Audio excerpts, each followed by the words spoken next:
برادران اسلام اور قرآن کریم کی نسبت پر جمع ہونے والے شہر مالیگاؤں سے تعلق رکھنے والے ہمارے نوجوان اور مائیں اور بہنیں، کچھ دنوں پہلے حافظ جمیل صاحب عقل کو آئے اور کہا کہ پروگرام چاہیے، تو ہمارا ایک پروگرام آئند عقل کا بنا ہوا تھا۔ اسی پروگرام میں ہم نے کہا کہ ٹھیک ہے، جاتے ہوئے ہم آپ کا پروگرام کر آگے نکل جائیں گے۔ اسی دوران 4-5 دن پہلے منور زماں صاحب، ان کے ساتھ ہم 1-2 پروگرام میں ساتھ تھے، تو حافظ صاحب نے کہا کہ سر آ رہے ہو تو سر کو بھی لے کر آئیے۔ تو ہم نے کہا کہ سر آپ کو بھی دعوت ہے، آپ بھی میرے ساتھ چلیے۔ تو اللہ انہیں جزائے خیر عطا فرمائے کہ وہ اس کے لیے تیار ہو گئے۔ بہت سارے لوگ فون کرتے ہیں، ابھی ہم 2-4 دن پہلے پونا میں تھے، تو وہاں کے کوئی ایکس ایم ایل اے ہے ممبئی کے، تو ہمارے بڑے اچھے تعلق والے حاجی عبدالقادر فضلانی، انہوں نے کہا کہ بھائی آپ دونوں کو ایک جگہ پر جانا ہے، ممبئی میں ایک بڑا اسکول ہے۔ ان کو فون لگایا تو انہوں نے کہا کہ آپ لوگوں سے 1.5 سال سے کانٹیکٹ کر رہا ہوں، نہ کانٹیکٹ ہوتا ہے نہ بات ہوتی ہے، تو ہم کسی طریقے سے چاہتے ہیں کہ نوجوانوں میں پروگرام رکھا جائے اور نوجوانوں کو تعلیم اور اخلاق سے وابستہ کیا جائے۔ بہرحال خوشی اس بات کی ہے کہ کم از کم امت میں یہ جذبہ پیدا ہوا کہ ہماری اپنی غلطیوں کو بتانے والا آئے اور ہمارے نوجوانوں کو اور مسلمان معاشرے کو ان کی غلطیوں کی اصلاح کی فکر کرنے کی کوشش کرے اور انہیں بتائے کہ ہم کس ڈائریکشن میں اور کس سمت میں ہم جا رہے ہیں اور ہمیں کس سمت میں جانا چاہیے۔ اس دنیا کو اللہ رب العزت نے امتحان اور آزمائش کے لیے بنایا۔ اس دنیا میں انسان عیش و عشرت کے لیے، اس دنیا میں انسان راحت اور آرام کے لیے، اور اس دنیا میں انسان شوبازی کے لیے نہیں آیا۔ اللہ رب العزت نے اسے اس لیے بھیجا ہے لِيَبْلُوَكُمْ أَيُّكُمْ أَحْسَنُ عَمَلًا، کہ تم میں سے کون ہے جو بہترین عمل کر آخرت کی زندگی کو وَمَا هَذِهِ الْحَيَاةُ الدُّنْيَا إِلَّا لَهْوٌ وَلَعِبٌ وَإِنَّ الدَّارَ الْآخِرَةَ لَهِيَ الْحَيَوَانُ، جس کو قرآن بیان کرتا ہے کہ یہ دنیاوی زندگی تو محض کھیل اور تماشا ہے، اصل زندگی تو آخرت کی زندگی ہے، جہاں پر اللہ رب العزت فرماتے ہیں کہ اس دنیا میں اس لیے بھیجا تاکہ وہ ہمیشہ کی زندگی کی کامیابی کی راہ چن سکو اور ہمیشہ کے لیے اللہ رب العزت کے عذاب سے اپنے آپ کو بچا سکو۔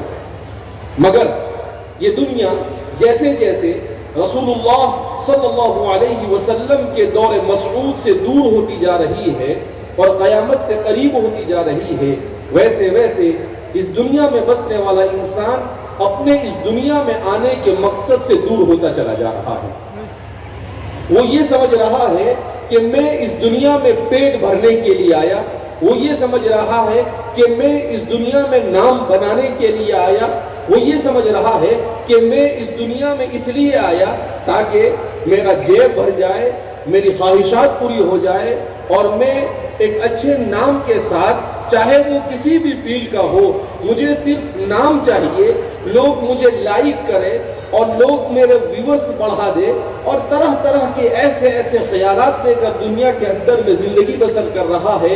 مگر یہ تمام کے تمام چیزیں انسان کے لیے سوائے ہلاکت کے اور کوئی راستے کی طرف انسان کو نہیں لے جاتی ہے۔ اللہ رب العزت نے مجھے اور آپ کو ایمان کی نعمت سے مالامال کیا۔ یہ ایمان کی نعمت ان لوگوں کو اس کی قدر ہے جو لوگ ایمان میں داخل ہو رہے ہیں۔ ہم دیکھ رہے ہیں کہ جاپان، یورپ اور امریکہ اور یو کے، یہ وہ ممالک ہیں جنہوں نے آج سے 300-400 سال پہلے منصوبہ بنایا، عالم اسلام پر حملہ کیا اس ملک ہندوستان میں بھی وہ آئے اور اس ملک پر انہوں نے 200 سال تک حکومت کی۔ اس ملک میں جب انگریز آیا، ہمارے مسلمانوں کو معلوم ہونی چاہیے، آج ہماری تاریخ کو مٹانے کی کوشش کی جا رہی ہے، ہمارے تاریخ کو جڑ مڑ سے نکالا جا رہا ہے۔ ہمیں یہ معلوم ہونا چاہیے کہ جس وقت انگریز اس ملک میں آیا، اس وقت اس ملک کی جی ڈی پی جو مسلمانوں کے ہاتھ میں تھا کتنی تھی معلوم ہے آپ کو؟ پوری دنیا کا 30% جی ڈی پی مسلمان، 30 جی ڈی پی تھی۔ یعنی ہندوستان میں جس وقت انگریز آئے اس وقت اس ملک کی جی ڈی پی کتنی تھی؟ 30 اور آج 3 بھی نہیں ہے۔ کہتے ہیں کہ جب وہ آیا تو ہماری جی ڈی پی 30 تھی، یعنی پوری دنیا کی دولت کا 30% حصہ ہندوستان کے اندر میں پایا جاتا تھا، صرف ہندوستان میں۔ اور جب وہ یہاں سے گیا تو ہماری جی ڈی پی 7 تھی، اس کے بعد سے لے کر آج تک ہماری جی ڈی پی کبھی بھی 3، 4 اور 7 سے اوپر نہیں بڑھی۔ وہ ہمیں لوٹ کر چلا گیا۔ مگر ایک بات بہت تعجب ہوتا ہے کہ جو لوگ پوری دنیا کو لوٹ کر گئے، پوری دنیا کے مال کو لوٹا، پوری دنیا سے انسانوں کے ذہن و دماغ سے اخلاق کو ختم کیا، ان کے ذہن و دماغ سے ایمان اور اسلام اور مذہب کو کھرچ کر نکالنے کی انہوں نے کوششیں کی۔ آج صورتحال یہ ہے کہ وہاں کے لوگ اسلام میں داخل ہو رہے ہیں اور یہاں کے لوگ ان کی ایکسپائری ڈیٹ تہذیب کی طرف دوڑتے چلے جا رہے ہیں۔ جن چیزوں کو وہ ریجیکٹ کر چکے ہیں، جن تھیوریز سے وہ پریشان ہو چکے ہیں، جن اخلاق جس فیشن سے وہ تھک چکے ہیں، جس خاندانی نظام کی تباہی سے وہ پریشانی کے عالم میں مبتلا ہے، ڈپریشن میں مبتلا ہے، خودکشی کرنے پر آمدہ ہے، ان تمام چیزوں کو اس ایکسپائری ڈیٹ اور آؤٹ آف ڈیٹ تہذیب کو ہمارا نوجوان آج اختیار کرنے کی کوشش کر رہا ہے۔ آپ کو حیرانگی ہوگی کہ امریکہ میں ہر سال ایک اندازے کے مطابق 30 سے 40 ہزار لوگ اسلام میں داخل ہو رہے ہیں۔ جاپان میں اسلام تیزی کے ساتھ پھیل رہا ہے۔ ان لوگوں کا خود یہ دعویٰ ہے کہ اگر اسی تیزی کے ساتھ اسلام پھیلا تو ایسا محسوس ہوتا ہے کہ 2050 تک اسلام یورپ کا سب سے بڑا مذہب ہوگا، سب سے زیادہ مسلمان وہاں پر پائے جائیں گے۔ ایسا کیوں؟ اس لیے جس تہذیب کو 300 سال صرف پیسے کے پیچھے اور کرسی کے پیچھے دوڑ کر وہ تھک چکے ہیں، وہ تہذیب مادی تہذیب ہے۔ اس تہذیب میں صرف ظاہری طور پر اچھائی نظر آ رہی ہے مگر وہ اندر سے کھوکھلی تہذیب ہے۔ کیوں؟ اس لیے کہ پیسے میں کبھی سکون نہیں مل سکتا ہے، اسٹیٹس اور عزت کے بڑھانے سے سکون نہیں مل سکتا ہے۔ سکون اگر ملتا ہے انسان کو تو اس وقت ملتا ہے جب اس کا تعلق اپنے خالق اور مالک سے مضبوط ہو، اور اللہ سے اپنے خالق اور مالک سے اپنے تعلق کو مضبوط کرنے کے لیے اللہ کی کتاب سے تعلق کو مضبوط کرنا پڑتا ہے، جس کے بارے میں قرآن خود کہتا ہے کتاب انزلناہ الیک مبارک لیدبروا آیاتہ، کہ ہم نے اس کتاب کو نازل کیا، بڑی بابرکت کتاب ہے۔ کیوں نازل کیا؟ ہم نے اس لیے نہیں نازل کیا کہ صرف اس کو محفلوں میں پڑھ دیا جائے اور کسی میت کے اوپر اس کی تلاوت کر دی جائے، نہیں، اسے اس لیے نازل کیا تاکہ اس کی آیتوں پر غور کرو، اور غور کرنے کے بعد تم اللہ کی معرفت حاصل کرو اور اپنی ہمیشہ کی زندگی میں کامیابی کے اسباب اختیار کرو۔ اس لیے اللہ فرماتے ہیں کہ اس کتاب کو ہم نے نازل کیا۔ آج جیسا کہ ہماری ایک بچی نے بھی تقریر کی کہ ہماری بہنیں یہ ارتداد کا شکار ہو رہی ہیں، کیوں؟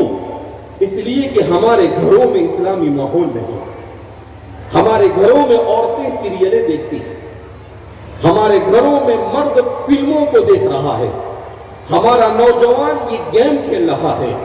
ہم سب ایسی لتوں کے اندر مبتلا ہو چکے ہیں کہ ہم نے اپنی اولاد کی تربیت کی اہمیت کو سمجھا ہی نہیں۔ جبکہ انسان کا سب سے قیمتی سرمایہ اگر اپنے ایمان اور اسلام کے بعد کوئی ہو سکتا ہے تو اس کی اپنی اولاد ہے، جو اس کے لیے آخرت اور دنیا میں عزت اور کامیابی کا بھی باعث ہو سکتی ہے اور اس کے لیے بربادی اور ہلاکت کا بھی باعث ہو سکتی ہے۔ نبی کریم صلی اللہ علیہ وسلم کے پہلے جب ہم اپنی عورتوں کو کہے کہ وہ سیرت پڑھے، ان عورتوں کی سیرت پڑھے جن عورتوں نے ایسے ایسے حالات کے اندر میں اسلام پر استقامت کا ثبوت فراہم کیا۔ امرأ فرعون حضرت آسیہ رضی اللہ عنہا، کیا ظلم نہیں کیا گیا، کھولتے ہوئے پانی کے اندر، کھولتے ہوئے تیل کے اندر میں ڈال کر انہیں موت کے گھاٹ اتار دیا گیا فرعون نے، مگر وہ ایمان اور اسلام سے ڈگمگائی نہیں۔ ایک حیرت انگیز واقعہ جو عام طور پر ہمارے عورتیں بھی نہیں جانتی اور ہمارا مرد بھی نہیں جانتا ہے، ماشطۃ فرعون۔ ماشطۃ فرعون کون ہے؟ رسول اللہ صلی اللہ علیہ وسلم مکہ مکرمہ میں تھے، حضرت جبریل علیہ السلام آپ صلی اللہ علیہ وسلم کی خدمت اقدس میں حاضر ہوئے اور حاضر ہو کر حضرت جبریل نے کہا کہ میں براق لے کر آیا ہوں اور آپ کو میرے ساتھ چلنا ہے معراج کے لیے۔ تو پہلے سفر اسرا ہوا اور پھر اسرا سے معراج۔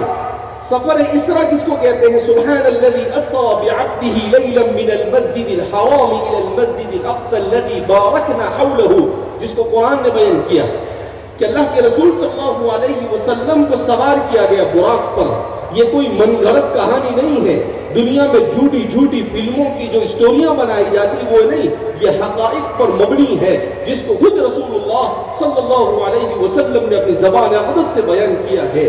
اس اسلام نے جتنی بہترین اسٹوریاں قرآن اور حدیث میں بیان کی ہے، دنیا کی کسی کتاب میں آپ کو اس سے بہتر کہانیاں اور قصے نہیں مل سکتے ہیں، مگر ہم دوسری جھوٹی چیزوں پر بھروسہ کر رہے ہیں اور جو حقائق ہمارے پاس اور جو ہیرے ہمارے پاس ہیں ہم نے اسے چھوڑ رکھا ہے۔ بہرحال تو فرماتے ہیں میں براق پر سوار ہوا، وہ اتنا تیز چلتا تھا کہ جہاں اس کی نظر ہوتی تھی وہاں اس کا قدم ہوتا تھا۔ اس کے بعد فرماتے ہیں اللہ کے رسول صلی اللہ علیہ وسلم نے بڑی تفصیلات بیان کی کہ آپ وہاں سے نکلے، مدینہ منورہ سے گزرے تو کہا گیا کہ یہ آپ کا دار الہجرہ ہوگا، پھر ملک شام سے گزرے، وہاں پر آپ نے کتابوں کے ستون کو دیکھا۔ ایک جو مجھے اہم واقعہ اسرا کا بیان کرنا ہے وہ واقعہ یہ ہے کہ اللہ کے رسول صلی اللہ علیہ وسلم جب بیت المقدس کے قریب پہنچے تو حضور نے بہت ہی بہترین خوشبو محسوس کی۔ تو آپ صلی اللہ علیہ وسلم نے دریافت کیا، اے جبریل ما هذه الرائحة الطیبہ، اے جبریل یہ بہترین خوشبو کیا؟ ہماری مائیں اور ہماری بہنیں خاص طور پر اس کو سنیں۔ حضرت جبریل علیہ السلام نے کہا کہ محمد عربی صلی اللہ علیہ وسلم یہ خوشبو آ رہی ہے ماشطۃ بنت فرعون کی قبر سے خوشبو آ رہی ہے۔ یہ کون ہے ماشطۃ بنت فرعون؟ یہ ایک عورت تھی جو فرعون کی بیٹی کے سر پر کنگا کیا کرتی تھی۔ وہ فرعون کی بیٹی کے سر پر کنگا کر رہی تھی کہ اس کے ہاتھ سے کنگا گر گیا اور اس عورت نے اسے اٹھایا، بسم اللہ بول کر اٹھایا۔ تو یہ فرعون کی بیٹی کہتی ہے کہ یہ کون سا تمہارا نیا معبود ہے جس کو تم پکار رہے ہو؟ کیونکہ فرعون دعویٰ کرتا تھا انا ربکم الاعلی، میں تمہارا سب سے بڑا رب ہوں۔ تو کہا کہ بھئی وہ اللہ تو میرا بھی رب ہے، تیرا بھی رب ہے اور فرعون کا بھی رب ہے۔ تو کہا کہ میں اپنے باپ سے جا کر کہوں گی کہ وہ تمہیں چھوڑ کر کسی اور رب کی عبادت کرتا ہے۔ کہا جا کر کہہ دے، کوئی حرج نہیں۔ وہ مومنہ تھی، حضرت موسیٰ علیہ السلام پر ایمان لا چکی تھی۔ اس بیٹی نے جا کر اپنے باپ کو خبر دی۔ وہ آگ بگولا ہو گیا کہ میرے محل میں یہ مومن عورت کیسے آ گئی؟ اس نے کہا کہ اس کو میرے دربار میں لایا جائے۔ اس کو لایا گیا، اس عورت کو، اور کھولتا ہوا تیل رکھا گیا۔ اس کے 3 بچے تھے۔ پہلے ایک بچے کو اس کھولتے ہوئے تیل میں جھونک دیا گیا۔ ماں کی نظروں کے سامنے وہ کھولتے ہوئے تیل میں بلبلاتا ہوا موت کے گھاٹ اتر گیا۔ دوسرے بچے کو لایا گیا، اس کے ساتھ بھی ایسے ہی کیا گیا۔ یہ خود رسول اللہ صلی اللہ علیہ وسلم نے بیان کیا۔ تیسرا بچہ اس کی گود میں تھا جو ابھی دودھ پی رہا تھا، بول بھی نہیں سکتا تھا۔ جب اس بچے کو لینے کی کوشش کی تو ماں کی ممتا جاگی اور وہ تھوڑی سی ڈگمگائی اور سوچنے لگی کہ یہ میرا چھوٹا سا معصوم کھولتے ہوئے تیل میں میرے سامنے پہلے دو بیٹوں کی طرح چلا جائے گا، کیا گزرے گی میرے اوپر۔ وہ سوچ رہی تھی کہ اللہ نے اس بچے کو قوت گویائی عطا کی اور اس بچے نے کہا اصبری، اے میری ماں صبر کر، کوئی بات نہیں، اس عذاب کو برداشت کر لے، مگر ہمیشہ ہمیشہ کے اللہ کے عذاب سے اپنے آپ کو بچا لے۔ جب یہ جملہ اس بچے کے منہ سے سنا تو اس نے فوراً بچہ دے دیا۔ اس بچے کو بھی اس کی ماں کے سامنے ڈال دیا گیا، اس عورت کو بھی ڈال دیا گیا اور ان کی ہڈیوں کو وہاں پر ایک قبر میں ڈال دیا گیا۔ اب سر میں کنگھا کرنے والی ایک معمولی سی عورت، مگر ایمان پر اپنے اور اپنے خاندان کو نچھاور کیا، کیسی فضیلت عطا فرمائی کہ انسانوں میں سب سے افضل ترین انسان سب سے افضل ترین سفر کر رہے ہیں، سب سے افضل ترین فرشتے کے ساتھ سب سے افضل ترین سواری پر سفر کر رہے ہیں اور اس قبر سے خوشبو ان کو محسوس ہو رہی ہے۔ یہ ہے عورت۔ جب عورت ایمان پر جم جاتی ہے، جب عورت اپنے آپ کو ایمان کے لیے قربان کرنے کے لیے تیار ہوتی ہے، وہ چاہے کتنے ہی گھٹیا خاندان سے تعلق رکھتی ہو، اللہ کی نظر میں اس کا مقام اتنا بلند ہوتا ہے کہ اس سے بڑھ کر اور کوئی مقام نہیں ہو سکتا ہے۔ ہم ہماری بچیوں کو سنائیں کہ ایسے ہوتے تھے لوگ ایمان پر قربان دینے والے، ایسی ہوتی تھی ہماری مائیں اور ایسی ہوتی تھی ہماری عورتیں۔ آج ہم چھوٹا سا کہ بھائی مجھے ڈاکٹر نہیں مل رہا ہے اس لیے میں کسی غیر کے ساتھ شادی کر لوں گی، مجھے اپنے اسٹیٹس کا نہیں مل رہا ہے میں کسی غیر کے ساتھ چلی جاؤں گی۔ یہ کتنا کمزور ایمان ہو گیا ہمارا کہ چھوٹی چھوٹی چیز پر اپنے اتنے قیمتی ایمان کو بیچنے کے لیے ہم کیا ہو گئے ہیں، تیار ہو گئے ہیں۔ ہماری عورتوں نے ایسا کردار تاریخ میں ادا کیا ہے، خدا پاک کی قسم دنیا کی تاریخ میں کوئی ایسی عورتیں نہیں پیش کر سکتا ہے۔ ام المؤمنین عائشہ صدیقہ رضی اللہ تعالیٰ عنہ سب سے زیادہ روایتیں بیان کرنے والی، ان کی خدمت میں حضرت عمرہ بنت عبد الرحمن ابن اسد ابن زرارہ رضی اللہ تعالیٰ عنہ، ان کی سیرت کو پڑھے انسان کے رونگٹے کھڑے ہو جائے۔ میں ابھی طالب ہاشمی صاحب کی کتاب پہ پڑھ رہا تھا، اسلام کی 400 باکمال خواتین۔ ہماری عورتیں اس کتاب کو لے انٹرنیٹ پر اسے ڈاؤن لوڈ کریں اور اس کا مطالعہ کریں کہ حضرت عمرہ بنت عبد الرحمن ابن اسد ابن زرارہ کیسی مائناز عورت تھی۔ وہ عورت جس نے آج جو احادیث کا ذخیرہ ہمارے پاس جمع ہے، امام زہری اور ابن حزم ان دونوں کو تیار کرنے والی حضرت عمرہ ہے، انہی کی برکت سے احادیث مبارکہ کو تدوین عمل میں ایسی بے شمار مثالیں ہماری تاریخ میں ملتی ہے۔ ان عورتوں کی تاریخ کو پڑھیں، ہماری صحابیات نے کیسے زندگی گزاری، ہمارے نبی کریم صلی اللہ علیہ وسلم کی ازواج مطہرات نے کیسے زندگی گزاری، اللہ کے رسول کی بیٹیوں نے کیسے زندگی گزاری۔ حضور نے خود کہا یا فاطمہ بنت محمد، اے فاطمہ بنت محمد یاد رکھ تیرا باپ تجھے جہنم سے نہیں چھٹکارا دے سکتا ہے، تجھے خود عمل اور کردار کرنا ہوگا۔ آپ نے اپنی اولاد کی ایسی تربیت کی کہ انہوں نے ایسا تقوی اختیار کیا کہ حضور کی زبان سے اللہ نے کہلوایا سیدۃ نساء اہل الجنہ کہ فاطمہ تو نے تو ایسا کردار اور ایسا عمل کر کر دکھایا کہ تو جنت کی عورتوں کی سردار بن گئی۔ اور اسی فاطمہ نے اپنی اولاد کی ایسی تربیت کی کہ سیدہ شباب اہل الجنہ کہ حسن اور حسین کو جنت کے نوجوانوں کا سردار بنا دیا۔ ایسی ہوتی ہے ماں جو جنت کے سرداروں کی تربیت کیا کرتی ہے۔ اس لیے ہم خاص طور پر چونکہ بڑی تعداد میں ہمارے یہاں پر عورتیں آئی ہوئی ہے، وہ اس بات کو سمجھے کہ سب سے بڑی ذمہ داری اگر کسی پر تربیت کی ہے تو وہ ماں پر ہے، اس کے بعد باپ کا نمبر آتا ہے۔ اگر اولاد بگڑ رہی ہے اس کا مطلب یہ ہے کہ ہماری ماں نے اپنے تربیت کے کردار کو ختم کر دیا ہے۔ جب تک کہ ہماری مائیں تربیت اسلامیہ اور ایمانیہ کا کردار اپنے گھر میں ادا نہیں کرے گی، ارتداد کی اس آندھی کو نہیں روکا جا سکتا ہے اور مصائب اور مشکلات کے اس طوفان کو نہیں روکا جا سکتا ہے۔ سب سے بڑا رول یہی ادا کرے گی۔ رسول اللہ صلی اللہ علیہ وسلم کو دھارس دلانے والی کون؟ حضرت خدیجہ الکبریٰ رضی اللہ تعالی عنہ۔ حضور کے علم کو خودو نصف علمکم من حمیرہ، امت تک پہنچانے والی کون؟ ام المؤمنین عائشہ صدیقہ رضی اللہ تعالی عنہ۔ ایک ایک ایسی نظیر ہماری تاریخ میں موجود ہے کہ ہمیں کسی ہیروئن کی طرف جانے کی ضرورت نہیں، ہمیں کسی ایکٹر کی طرف جانے کی ضرورت نہیں، ہمیں ضرورت ہے ہماری ان عورتوں کی سیرت کو پڑھ کر انہی کے مطابق اپنی زندگی کو گزارنا۔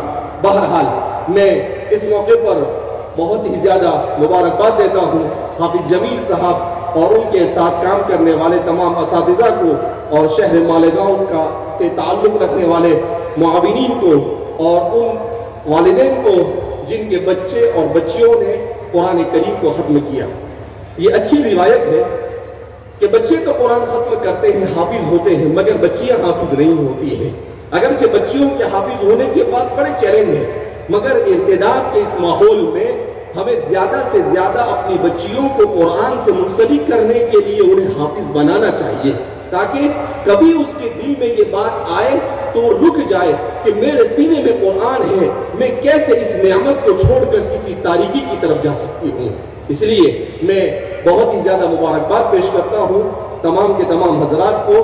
بہرحال بارش کی وجہ سے نظام میں گڑبڑی ہوئی، مگر وَالْقَدْرِ خَيْرِهِ وَشَرِّهِ مِنَ اللَّهِ تعالی، مقدرات اللہ کی طرف سے ہے۔